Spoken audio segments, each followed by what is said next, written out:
నల్గొండ జిల్లా అనుముల మండలం ఇబ్రహీంపేట గ్రామ శివార్లోని ఫామ్ ఆయిల్ తోటలో హత్య ఘటన కలకలం రేపింది.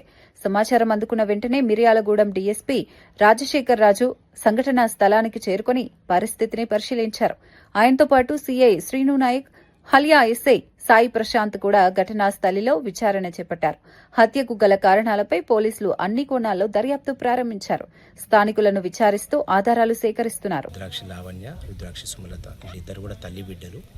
వీళ్ళని పొలంలో పనిచేస్తుండగా మాకున్నటువంటి ప్రైమరీ మన ఎవిడెన్స్ ప్రకారము వాళ్ళని స్ట్రాంగులేషన్ చేసి, అంటే మెడకి క్లాత్తోటి చుట్టి ఊపిరాడకుండా చేసి చంపినట్టుగా అనిపిస్తున్నది.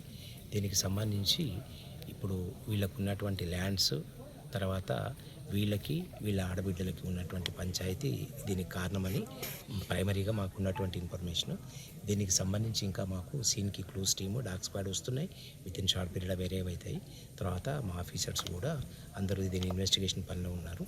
ఈవినింగ్ వరకు మీకు దీనికి సంబంధించిన టోటల్ క్లారిటీ కూడా, దీంట్లో ఎవరెవరు ఇన్వాల్వ్ అయ్యారు, ఏ విధంగా జరిగింది, దీని మోటివ్ ఏంటి, అసలు ఈ మర్డర్కి ఉన్నటువంటి కరెక్ట్ మోటివ్ ఏంటి, ఈవినింగ్ వరకు మాకు కొంత క్లారిటీ వచ్చేస్తుంది దీంట్లో.